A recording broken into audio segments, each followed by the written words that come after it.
What does a warrior do when the war is over? Some find peace in the quiet rhythms of civilian life, the gentle cadence of family, and work a soothing balm for the scars left on their souls. They trade their rifle for a hammer, their helmet for a hard hat, their battlefield for a backyard. They learn to sleep through the night again. They learn to smile without it feeling like a betrayal of the fallen. Others never truly come home. They carry the war within them, a smoldering ember in the hollow of their chest, waiting for a wind to whip it back into a consuming flame. They exist in the liminal space between then and now, their senses forever tuned to a frequency no one else can hear. They see threats in shadows, ambushes in alleyways, and ghosts in the faces of strangers. For them, peace is not a destination. It is a foreign country with a language they can no longer speak. Jax Mitchell was one of the latter. He was a ghost in his own life, a man built for a world of violence and absolutes, now adrift in a sea of gray ambiguities. He drove trucks for a living, massive, 18-wheel beasts that he tamed with the same quiet, unyielding competence he had once used to command a fire team. The long, lonely hours on the road suited him. The endless ribbon of asphalt was a kind of meditation, a way to keep the memories at bay without letting the silence become too loud. But the war always finds its warriors.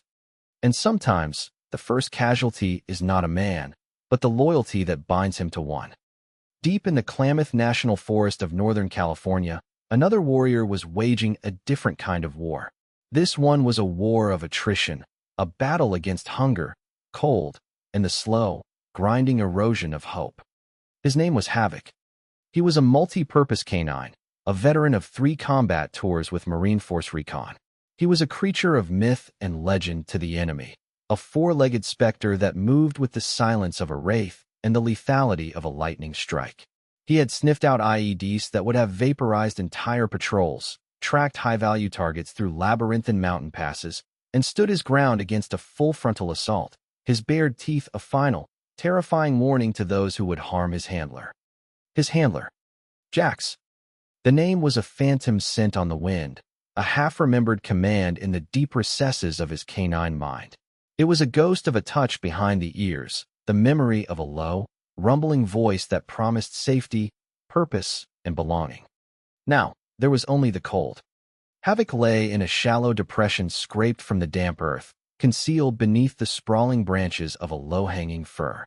His massive frame, once a rippling tapestry of muscle and sinew, was now gaunt, his ribs a stark xylophone beneath his thick, matted black and tan coat. A long, jagged scar ran down his left flank, a puckered, angry line of hairless skin that was a permanent reminder of the explosion that had torn his world apart. Another, fresher wound oozed sluggishly on his right foreleg, a souvenir from a recent encounter with a less-than charitable porcupine. He was hungry. The gnawing ache in his belly was a constant companion, a dull, persistent fire that overshadowed even the pain in his leg. He had eaten nothing but a scrawny field mouse in 3 days. He ignored the hunger. It was just another piece of data, an environmental condition to be noted and endured. Pain and hunger were temporary. The mission was not. And Havoc was on a mission. His intelligent, almond-shaped eyes, the color of rich, dark amber, were fixed on a small, weathered cabin nestled in a clearing 100 yards away. A thin, pale wisp of smoke curled from its stone chimney, a fragile signal of life in the vast, indifferent wilderness. This was his post. This was his objective to protect. Inside that cabin lived a woman and a small child. He did not know their names. He did not need to. They were his pack now. They were the innocents he had been bred, trained, and conditioned to defend. He had stumbled upon them weeks ago, drawn by the smell of wood smoke after days of wandering aimlessly, his mind a confused jumble of pain and loss. He had been a ghost, a feral creature reverting to instinct, until he found them. And in their vulnerability, he had rediscovered his purpose. He had seen the other men, the loud men in loud trucks who came to the edge of the clearing. They never came all the way to the cabin, but they watched it. Their scent was acrid, a foul mixture of cheap cologne, stale cigarettes, and something else, something predatory and wrong that made the hackles on his neck rise. They had yelled at the woman. He had heard her small, defiant voice, and then the boy had started to cry. That was the day Havoc's new mission began. He had revealed himself, stepping out from the tree line like a shadow given form. He had not barked. He had not growled. He had simply stood there, 120 pounds of controlled fury, his head low, his body coiled like a spring, and let them see the cold, hard intelligence in his eyes. He had issued a challenge in the universal language of predators. The men, for all their bluster, were not warriors. They were bullies. And bullies are, at their core, cowards. They had cursed, thrown a rock that went wide, and then retreated to their noisy truck, their bravado evaporating like mist in the morning sun. They had come back a few times since, but they kept their distance. They were afraid of the wolf in the woods. They were right to be. Havoc shifted his weight, a low whine escaping his throat as a sharp, lancing pain shot up his injured leg. He licked at the wound, his rough tongue cleaning away the grime. It was getting infected. He knew this in the instinctual way an animal knows things. He knew he was getting weaker. The war of attrition was taking its toll. But he would not abandon his post. He would hold the line. It was the only thing he knew how to do. He closed his eyes, the image of the woman and the child superimposed over the ghost memory of his handler. The two had become intertwined in his mind. Protect the pack. That was the mission. Always. He would hold the line until he was relieved. Or until he died trying. Inside the cabin, Elena Cardenas held her son a little tighter. Leo, all of 6 years old, was asleep, his small body curled against hers on the lumpy, worn-out sofa. His breathing was soft and even, a picture of innocence that felt both precious and painfully fragile. She stared into the hesitant flames of the small fire in the hearth. It was their only source of heat, and the woodpile was shrinking with alarming speed. So was their food. A half-full can of beans and a handful of rice. That was it. That was everything. Fear was a cold, heavy blanket she had been wearing for months. It had started as a whisper, a nagging worry after her husband, Sergeant Daniel Cardenas of the United States Marine Corps, was killed in action. It grew louder with every official-looking envelope that arrived, each one filled with bewildering jargon and demands for payments on debts she never knew existed. Then the fear had become a man in a suit. Martin Thorne. His name tasted like ash in her mouth. He had appeared one day, all smiles and expensive tailoring, offering his condolences and his help. He said Danny had made some unwise investments and that the cabin, this piece of land that was supposed to be their sanctuary, their future, was now collateral. He had presented documents, thick and intimidating, and offered her a pittance to walk away quietly. She had refused. This land was all she had left of Danny. He had bought it with his combat pay, dreaming of building a life here after his service was done, a place where he could finally be quiet. Every tree, every rock, was saturated with his memory. Giving it up felt like burying him all over again. So she had fought, and Thorne's smile had vanished, replaced by a mask of cold, reptilian annoyance. The letters became threats. The calls became harassment. Then his men started showing up. They never touched her, never broke down the door, but they loomed. They parked their trucks just at the edge of the woods, a constant, menacing presence. They were trying to scare her out. And it was working. She was terrified. But then the dog had appeared. At first, she had been afraid of him, too. He was massive, scarred, and had the eyes of an old soldier. He looked more like a wolf than a dog. He had just appeared one day, a silent observer at the edge of the forest. Leo, in the fearless way of children, had named him Shadow. Then Thorne's men had come, and Shadow had revealed his purpose. He had protected them. He was their guardian, a silent, furry angel with teeth like daggers. She had started leaving out scraps of food for him, what little she could spare. It never felt like enough. He was their protector, and he was starving for them. She looked out the grimy window into the deepening twilight. She couldn't see him, but she knew he was out there. Watching, waiting, her loyal, lonely sentinel. A fresh wave of despair washed over her. How long could this go on? How long could a woman, a child, and a half-starved dog hold out against a man with bottomless pockets and no soul? The law was a distant, abstract concept. Up here, in the cold, hard mountains, the only law was strength. And they were so very weak. A single tear traced a path through the soot on her cheek. She wiped it away angrily. She would not cry. She was a Marine's wife. She was a Marine's widow. She would be strong for Leo. She would be strong for Danny's memory. She would hold the line. Just like the dog. 200 miles to the south, a convoy of 3 black, unmarked Freightliner Cascadia semi-trucks was grinding its way north on I-5. The lead truck was driven by a man who knew all about holding the line. Jax Mitchell's hands rested lightly on the steering wheel, his knuckles scarred and prominent. He was a big man, built like the brick outhouses he had been tasked with clearing in Fallujah.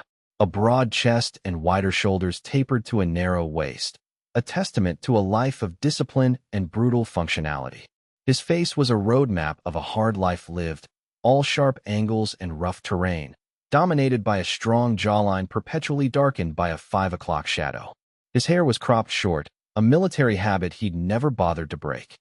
His eyes were the most arresting feature. They were a pale, glacial blue, and they missed nothing. They scanned the road, the mirrors, the sky, processing information with an efficiency that was both innate and brutally conditioned. He saw the world in terms of threats and escape routes, fields of fire and points of cover. It was exhausting. He was the owner and lead operator of Aegis Secure Logistics. It was a fancy name for a simple job, moving high-value cargo from point A to point B without it getting stolen. His clients were tech companies, pharmaceutical firms, and occasionally, discreet government agencies. They hired him because he was the best. He was reliable, invisible, and utterly ruthless when it came to his mission. His employees were all vets. Men like him, who didn't fit in the 9-to-5 world. Men who found a strange comfort in the rigid structure of a convoy, the clear chain of command, the shared understanding that came from having walked through fire together. It was the closest he could get to the brotherhood he had lost. A voice crackled over his secure comms unit. "Jax, you got a 20 on our ETA to the layover point." It was Marcus, Preach, in the trail truck. Former Army Ranger, steady as a rock. 90 minutes, Preach. If traffic holds, Jax replied, his voice a low baritone rumble. "How's the package?" "Sleeping like a baby. All sensors green." The package in question was a server rack full of proprietary data worth more than all 3 trucks combined. To Jax, it was just weight. His job wasn't to care what was in the box. His job was to get the box where it was going. He hated this part of the country. The towering pines and granite peaks of Northern California were too much like Afghanistan. Too many places for an ambush. Too many memories lurking in the shadows of the trees. Memories of another NPC. The best one he'd ever seen. Havoc.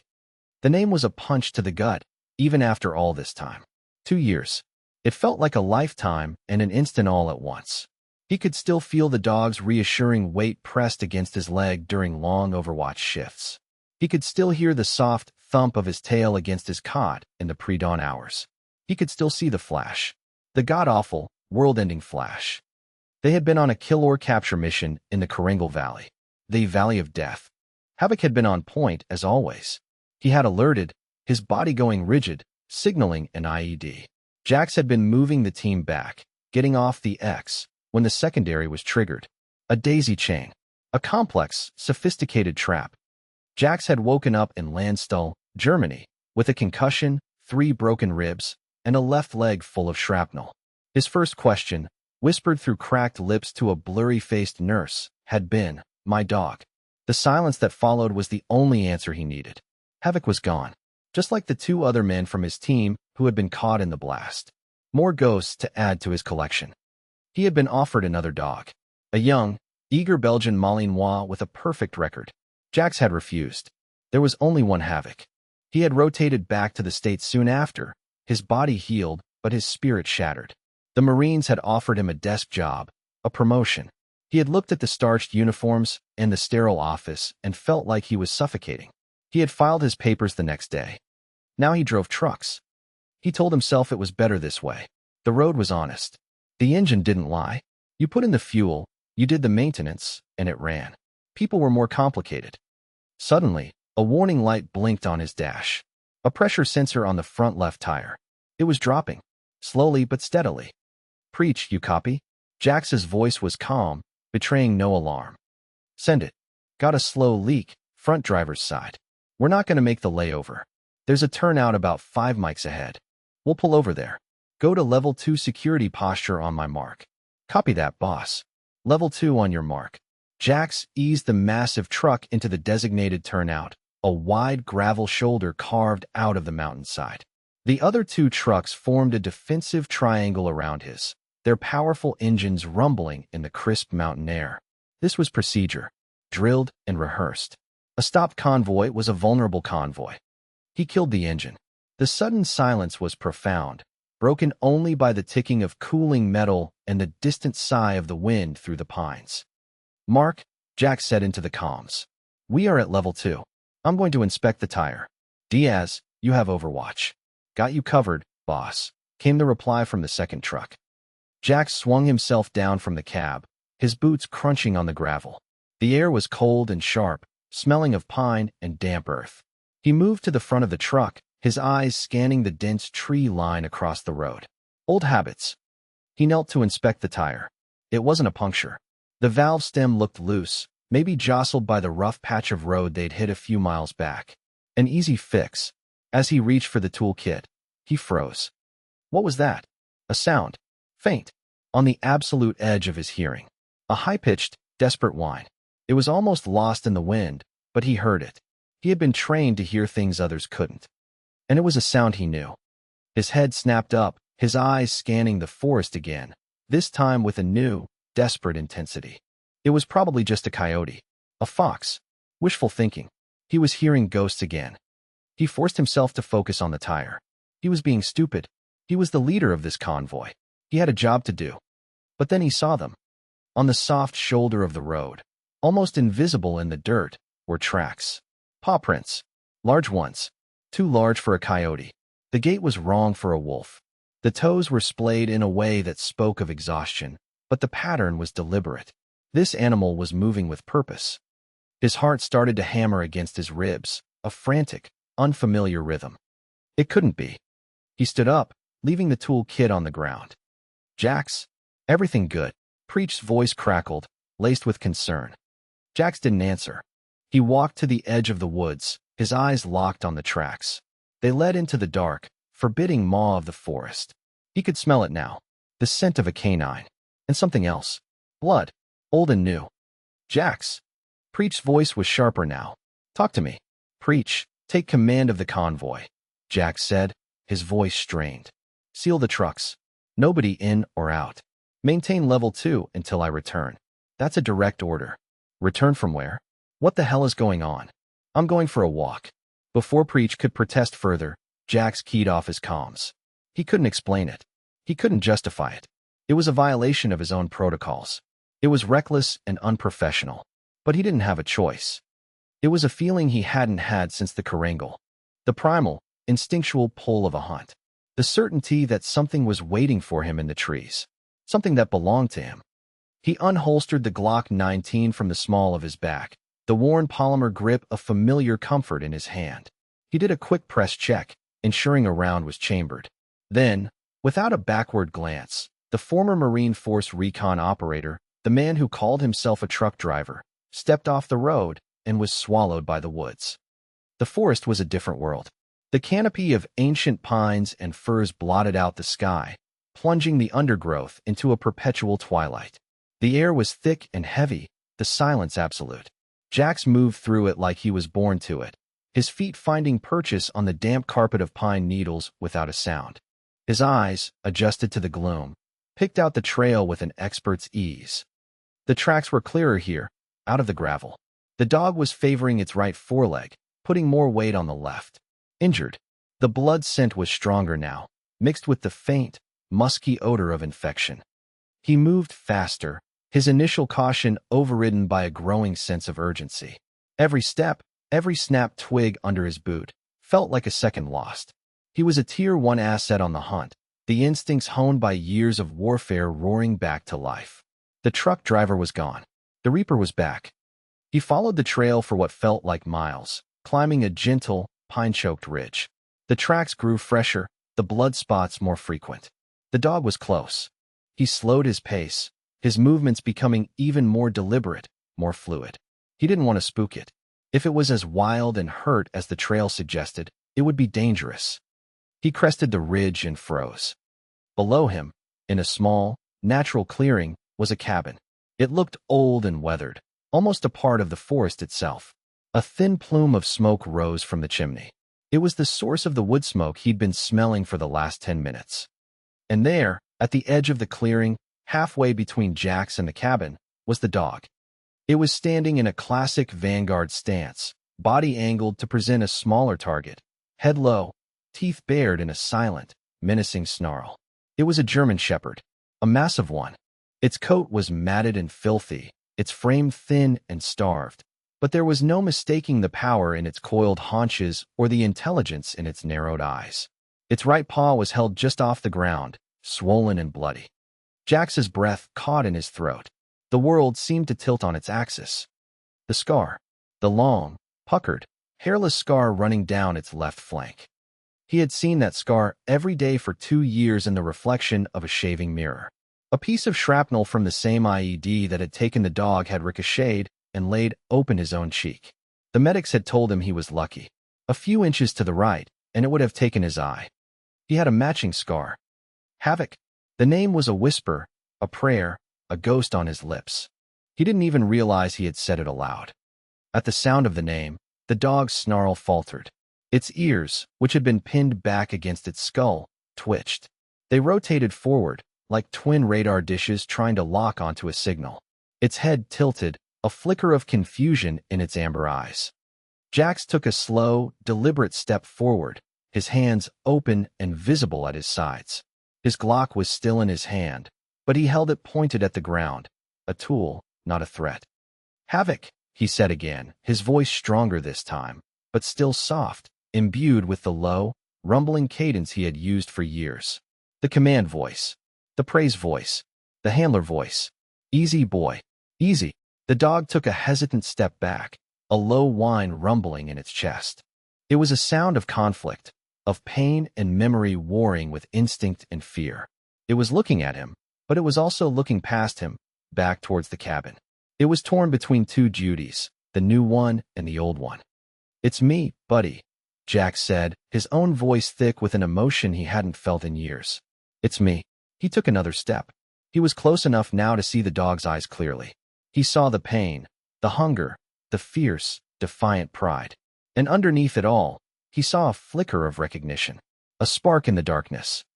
Havoc whined again, a higher, more plaintive sound this time.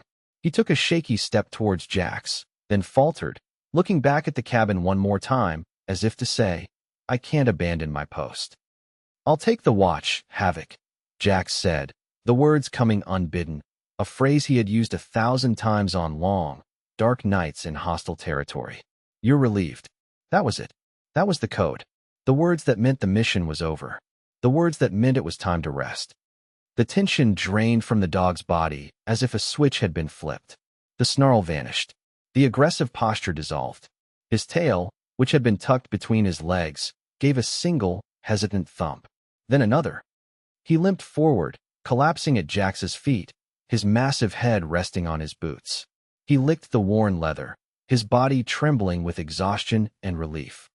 Jax knelt, his bad knee protesting, and put his hand on the dog's head.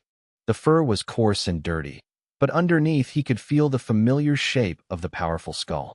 He scratched behind the ears, in the exact spot he knew the dog loved. Havoc leaned into the touch, a deep, contented sigh shuddering through his emaciated frame. He was home. Jax felt a tremor run through his own body. A dam he had built inside himself years ago, brick by painful brick, began to crack.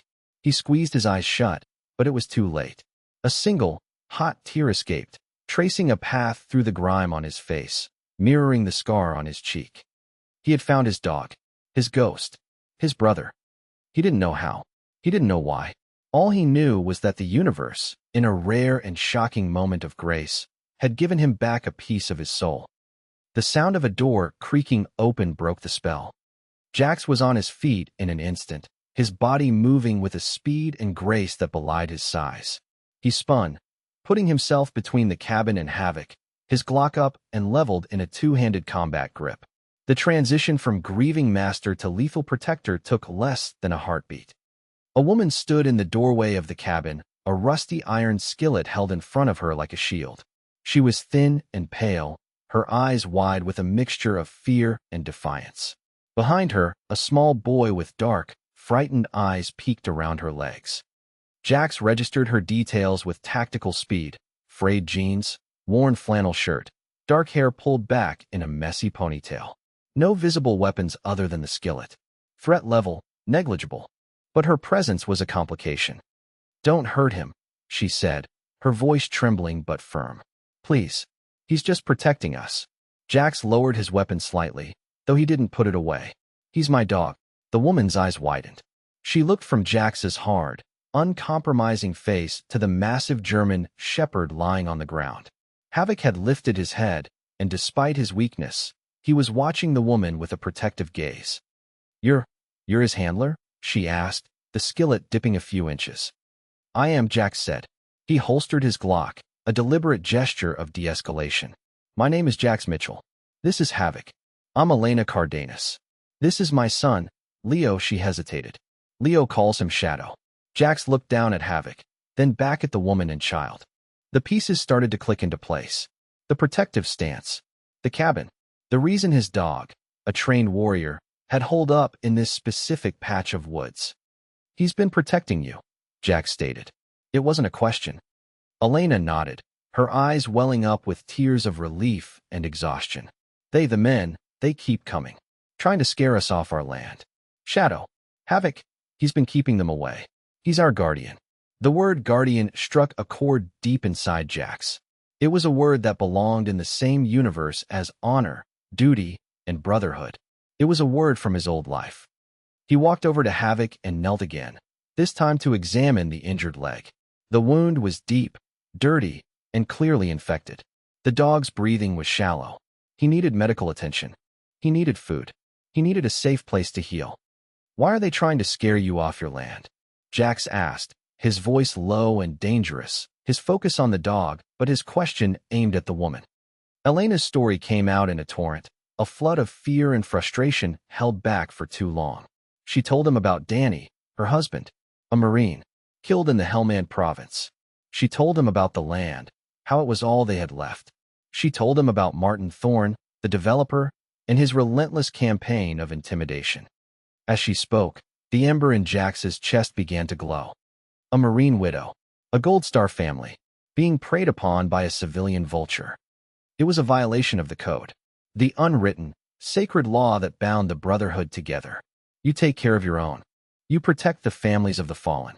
It was a rule as absolute and unbreakable as gravity. And Martin Thorne had broken it. "He has no right," Elena finished, her voice choked with emotion. "Danny paid for this land free and clear. I have the deed. But Thorne says it's worthless, that his lawyers found some loophole." "Let me see the paperwork," Jax said. He followed her into the cabin. It was sparse but clean, the air thick with the smell of wood smoke and poverty. Leo, who had been hiding behind his mother, stared at Jax with wide, curious eyes. Jax gave the boy a small, almost imperceptible nod. It was the same gesture of acknowledgement he would give to a new recruit on the firing line. The boy, surprisingly, nodded back. Elena handed him a worn folder filled with documents. There were letters from Thorne Development, dense with legal threats. There were copies of court filings, stamped with official-looking seals. And at the bottom, there was the original deed to the property, signed by Daniel Cardenas. Jax was not a lawyer, but he had spent enough time dealing with military bureaucracy and rules of engagement to know how to read a document for intent. He scanned the letters from Thorne's lawyers. They were aggressive, full of jargon designed to intimidate and confuse. He looked at the deed. It seemed straightforward. Then he saw it. At the bottom of one of Thorne's letters, a list of associated entities was printed in fine, almost illegible print. One of them caught his eye: Patriot Reclamation Services, LLC. It sounded noble. It sounded patriotic. It was a lie. Jax knew that name. A few years ago, a buddy of his, a former Navy SEAL, had almost lost his mother's house to a company with a similar name. They were called Vulture Funds. They specialized in buying up the distressed assets of service members, using legal loopholes and high-pressure tactics to foreclose on properties and seize benefits. They were predators of the worst kind, wrapping themselves in the flag while they picked the pockets of heroes. The wind had found the ember. A slow, Hot rage began to burn in Jax's veins. "I need to make a call," he said, his voice dangerously quiet. He stepped outside, pulling his satellite phone from his pocket. The convoy, the high-value cargo, the schedule, it all felt like it belonged to another lifetime. He had a new mission now. He dialed a number he knew by heart. It rang twice before a gravelly voice answered. "This had better be good, Reaper. I was in the middle of a level 80 raid. Jonesy, it's Jax. I need you. I live to serve," the voice on the other end said, the sarcasm failing to hide the underlying warmth. Oracle Jonesy was a former Marine communications specialist. He had lost both his legs to an IED in Ramadi. Now, from a basement in San Diego that looked like the command deck of a starship, he waged a one-man cyber war against the world's assholes. He was Jax's tech oracle, his eye in the sky. "I'm sending you a company name," Jax said. "Patriot Reclamation Services, LLC. And a parent company, Thorn Development. The CEO is a man named Martin Thorn. I need everything you can find. Financials, affiliations, pending lawsuits, home address, what he had for breakfast this morning. I want to know where this snake sleeps." "Ooh, a snake hunt. My favorite," Jonesy said, the sound of furious typing already audible in the background. "Give me 30 minutes to peel back the first layer of skin." "What's the context?" "They're targeting a Gold Star family, Jonesy. A Marine's widow." The typing stopped. The silence on the other end of the line was heavy, cold, and absolute. "I'll have it in 20, Jonesy said, his voice devoid of its earlier humor. "And Jax?" "Yeah. Go get M." Jax disconnected the call. He looked at the cabin, then down at Havoc, who had struggled to his feet and was now leaning against his leg, a warm, solid presence. The dog looked up at him, and in his eyes, Jax saw the same question he was asking himself. "What are our orders?" "First, logistics. He couldn't leave Elena and Leo here, and he couldn't leave Havoc untreated. He also had a multi-million-dollar convoy sitting idle on the highway. He keyed his comms. "Preach, you there?" "Where the hell else would I be, Jax?" "I'm sitting in a metal box getting paid to worry about you." "Status report." "Now, change of plans," Jax said. "The mission has been compromised." There was a pause. Compromised was a code word. It meant the real world had interfered. It meant one of them was in trouble. "What kind of trouble?" Preach's voice was all business. "The kind that needs a Marine's attention. I found a friendly in need of immediate evac. A woman and a child. And Preach. I found him." "Found who?" "Havoc." Another, longer pause. Jax could picture Preach running a hand over his bald head, processing the impossible. "You're kidding me." "I am not kidding you. He's alive. He's hurt. They're all in danger. I'm bringing them out." "Understood," Preach said without hesitation. There was no questioning the order, no demanding explanations. That would come later. Right now, one of their own needed help. It was that simple. "What's the plan?" "I'm bringing them to the trucks. We'll need to clear space in my cab. They're non-combatants. The dog is wounded. We're going to need to find a vet, a discreet 1-inch. "Already on it," Preach said. "My sister's a vet tech down in Redding. She owes me a favor. Send me your coordinates. Diaz and I will come to you. We'll secure the package and bring the convoy to a safer location." "No," Jax countermanded instantly. "You stay with the trucks. All of you. The client's cargo is still our priority. I will bring the assets to you. I'm about 1 click north of your position, up the ridge. I'll be on the road in 20 minutes. Be ready." "Copy that, boss." "We'll be ready." Jax went back inside. "We're leaving," he announced. Elena looked startled. "Leaving? But where?" "To a safe place. Pack whatever you can't live without. Essentials only. We're moving in 5-inch. The authoritative tone, the voice of a man used to giving orders and having them obeyed without question, broke no argument. Elena simply nodded and began moving, grabbing a small backpack and stuffing it with a change of clothes for Leo, a photograph from the mantelpiece, and the folder of documents. Jax turned his attention to his dog. He gently muzzled Havoc with a piece of rope he found, a precaution born of experience.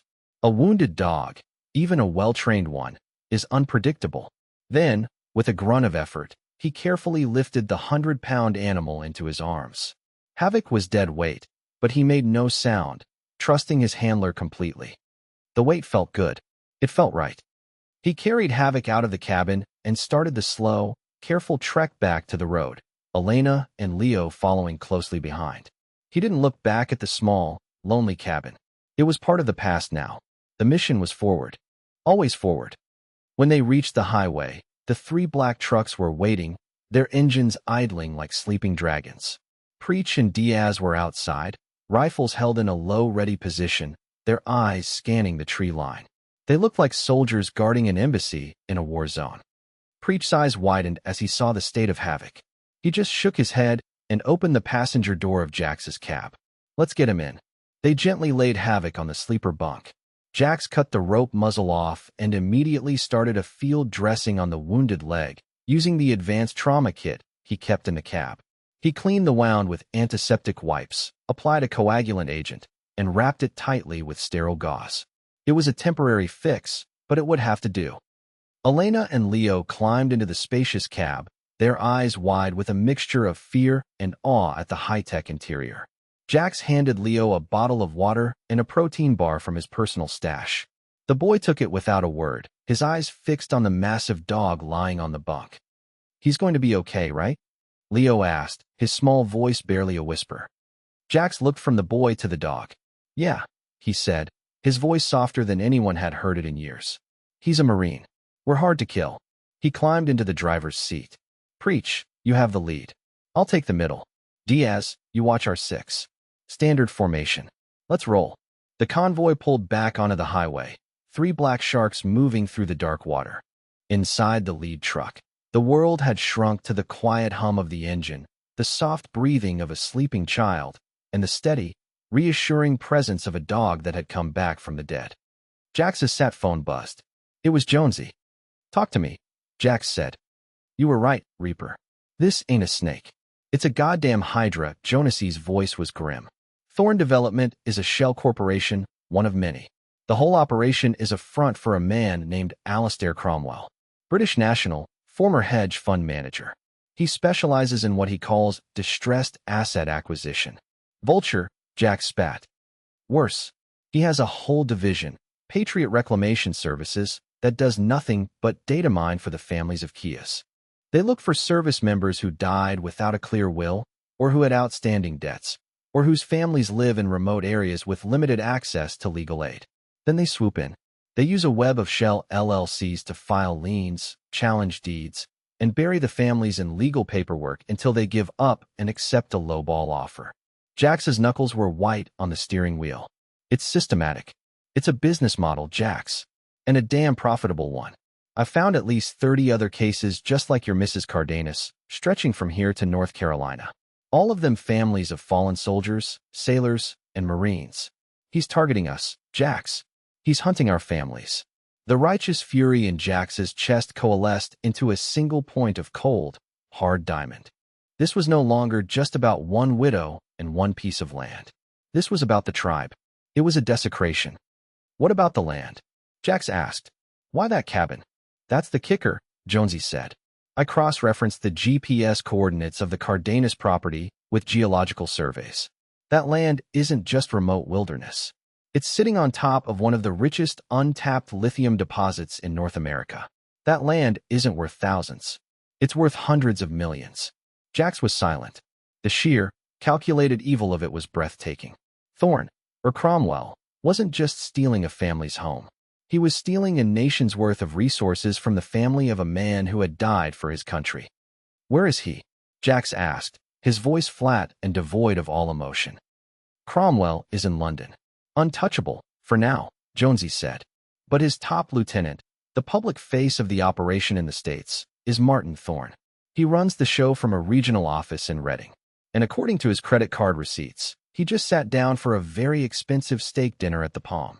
"Send me the address," Jax said. "Jax, what are you going to do?" "I'm going to have a conversation about his business practices," Jax said. "And then I'm going to liquidate his assets. The client is not going to like you taking a detour." "The client can wait," Jax said.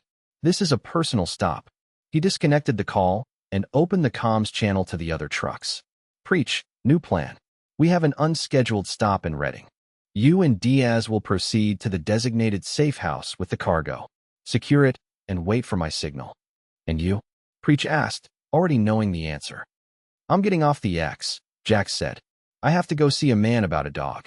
Martin Thorne sipped his 20-year-old Macallan and smiled. It had been a good day. The Cardenas woman was proving stubborn, but she would break eventually. They all did. A little more pressure, a few more visits from his field agents, and she would be begging to sign over the deed for pennies on the dollar. His phone buzzed. It was one of his men, the one he'd sent to keep an eye on the cabin. What? Thorne snapped, annoyed at the interruption. Boss, you're not gonna believe this, the man stammered. The woman and the kid, they're gone. Thorne's smile faltered. Gone where? Did you run them off? No, sir. A truck. A big black semi. It picked them up. And the dog, too. What dog? Thorne asked, his annoyance turning to confusion. The big one, the wolf thing that's been out there. It was with a man. Big guy. Looked like a soldier. Thorne felt a flicker of unease. This was a complication. A variable he hadn't accounted for. Find out who he is, he ordered. And find out where they went. He hung up the phone, his steak suddenly tasting like cardboard. Who the hell was this soldier? A relative? Some bleeding heart veteran from a local charity? It didn't matter. Whoever he was interfering with business. And Martin Thorne did not like interference. He finished his scotch, paid his bill, and walked out into the cool night air. His office was just a few blocks away. He decided to walk, to clear his head. He needed to think. His office was on the top floor of a sleek, modern glass and steel building that bore his name. It was a monument to his success, a testament to his ability to bend the world to his will. He took the private elevator up, the soft music and gentle ascent usually a source of comfort. Tonight, it just felt like a cage. He stepped into his office, a sprawling expanse of Italian leather, chrome, and polished mahogany. A floor-to-ceiling window offered a panoramic view of the city lights, a kingdom he had built on the art of the deal. He didn't notice the man sitting in his chair until the chair swiveled around. The man was massive, a silhouette against the city lights. He was dressed in dark, functional clothing, and he sat in Thorne's $100,000 chair as if he owned it. On the floor beside him, lying on Thorne's priceless Persian rug, was a German shepherd. The dog was huge, scarred, and one of its legs was heavily bandaged. It watched him with an unnerving, intelligent gaze. "Who the hell are you?" Thorne demanded, his voice a mixture of outrage and fear. "How did you get in here?" The man didn't answer. He just looked at him, his pale blue eyes as cold and empty as a winter sky. "I'm calling security," Thorne said, fumbling for his phone. "I wouldn't," the man said. His voice was a low, quiet rumble that seemed to vibrate in Thorne's bones. "Your security guards are having a nap, and you and I need to have a conversation." Thorne froze, his hand hovering over his pocket. The man hadn't raised his voice, but the threat was unmistakable. It was in the stillness of his body, the predatory grace in the way he rose from the chair. "We're going to talk about a woman named Elena Cardenas," Jack said, taking a slow step forward. Thorne's blood ran cold. It was him, the soldier from the woods. "I don't know who you're talking about," Thorne blustered, backing away. "Don't lie to me," Jack said, his voice dropping another octave. "It's insulting, and I'm not in a good mood." He took another step. The dog, without a command, rose to its feet and moved with him, a silent, four-legged shadow. "We're going to talk about Daniel Cardenas, United States Marine Corps, killed in action," Jax continued, his voice a relentless hammer. "We're going to talk about Patriot Reclamation Services. We're going to talk about the 34 other Gold Star families you've systematically defrauded." Thorne's face went pale. He stumbled backward, tripping over an ottoman and falling in an undignified heap on the floor. How do you know that?" "A little bird told me," Jax said. He stood over Thorne, a mountain of righteous fury. "Now, here's what's going to happen. You are going to sit down at your computer. You are going to log into your accounts. And you are going to make things right." Thorne just stared at him, his mouth opening and closing like a fish. "Or what?" he finally managed to squeak. "You'll kill me." Jax looked down at him with an expression of pure contempt. "Kill you?" he said, a humorless smile touching his lips. "No, that would be a mercy. Killing you would be quick. What I'm going to do is so much worse." He nodded to Havoc. "Watch him." The dog moved forward, its claws clicking on the polished floor. It didn't growl. It didn't bark. It simply stood over Thorne, its massive head inches from his face, and exhaled. The warm, Meaty breath washed over Thorne's face, a promise of violence held in perfect, terrifying check. Thorne began to tremble. He had built an empire on the fear of others, on legal threats and financial ruin. He had never faced this kind of fear. This was primal. This was existential. This was the fear of a prey animal that knows the predator has it cornered. "Please," he whimpered. "Take whatever you want." "Money? Is that it?" "I can give you money." "Oh, you're going to give me money," Jack said, pulling up a chair next to Thorne's computer. "But it's not for me." For the next 2 hours, under the watchful eye of Jax and the silent threat of havoc, Martin Thorne dismantled his own empire. Guided by Jonesy, who was on a secure audio link, Jax directed Thorne through a series of complex financial transactions. First, he had Thorne wire the full, appraised market value of the Cardenas land, $250 million, into a newly created trust for Elena and Leo. Then, one by one, he had Thorne call up the files of the other 34 families. For each one, he was forced to reverse the fraudulent liens, cancel the debts, and wire transfer every penny he had stolen from them, plus 100% punitive damages. The money flowed out of his accounts, a digital hemorrhage that could not be stopped. Finally, Jax had him open his servers.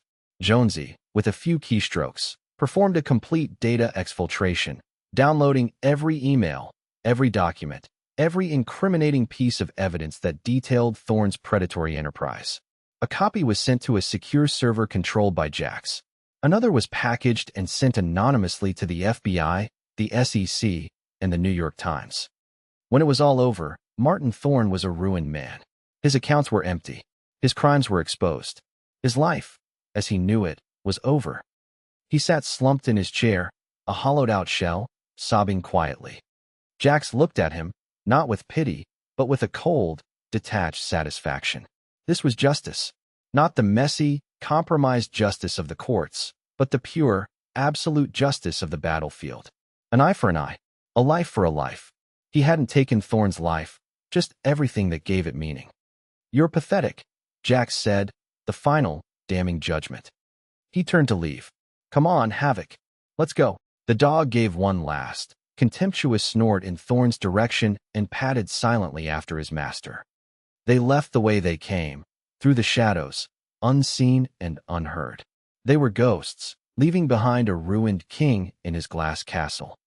When Jax returned to the safe house, a nondescript warehouse on the outskirts of Reading, the sun was just beginning to touch the eastern sky. Preach met him at the door, a cup of coffee in his hand. "How'd the conversation go?" Preach asked, his eyes scanning Jax for any sign of injury.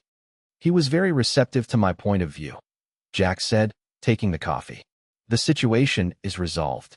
Preach just nodded, a slow smile spreading across his face. He knew better than to ask for details. He didn't need to. He saw the look in Jax's eyes. The look of a warrior who had just won a righteous battle. The haunted, restless look was gone, replaced by a quiet calm. Jax went to his truck. Elena was asleep in the passenger seat. Leo was curled up on the bunk, his arm thrown over Havoc's broad back. The dog's tail gave a soft thump-thump against the mattress as Jax entered. He was awake, standing guard. Jax reached out and stroked the dog's head. "Good boy," he whispered. "Good boy." He checked the dressing on Havoc's leg. The swelling was down. The bleeding had stopped. Preach's sister had come through, meeting them at the warehouse and providing antibiotics and proper bandaging. The dog was on the mend. They were all on the mend. A few months later, Jax stood on the porch of the cabin in the Klamath Woods. It was no longer a place of fear and desperation. A new, wider porch had been built. The windows were new and clean. A sturdy fence now enclosed the property, a gift from Preach and the Aegis crew. Elena came out, carrying 2 bottles of cold beer. She handed one to Jax. She looked different. The fear was gone from her eyes, replaced by a quiet strength. She was managing the new foundation, the Havoc Fund, that Jax had established with the remnants of Thorne's fortune. It was a nonprofit dedicated to providing legal and financial aid to the families of fallen service members. Jonesy ran the intel side from his basement. Preach handled logistics. Elena was the heart of the operation. "Jonesy just shut down another one," she said. "A mortgage scam targeting Army widows in Texas. He said to tell you thanks for the target-rich environment." Jack smiled. A real smile. It felt strange, but good. Tell him to keep hunting. Leo came tearing out of the house, laughing, followed by a healthy, vibrant Havoc. The dog's coat was thick and glossy, his limp completely gone. He was no longer gaunt, but a picture of power and vitality. He chased Leo around the yard, the two of them a whirlwind of joyous energy. Havoc had found a new pack, a new purpose. He was still a guardian, but now he was also a playmate, a friend. Jax watched them, a feeling of peace settling over him that he had thought was lost forever. He had spent years looking for silence, for a way to escape the war. He had been wrong. The war was a part of him. The key wasn't to escape it, but to choose your own battles, to fight for something that mattered. He had found his battle. He had found his peace. Havoc, sensing his handler's gaze, stopped his game and trotted over to the porch. He sat at Jax's feet, leaning his weight against his leg, a familiar, comforting pressure. Jax put his hand on the dog's head. He looked out at the vast, quiet forest, at the boy playing in the sun, at the woman standing beside him. He was home. The war was finally over. He had been relieved from his post.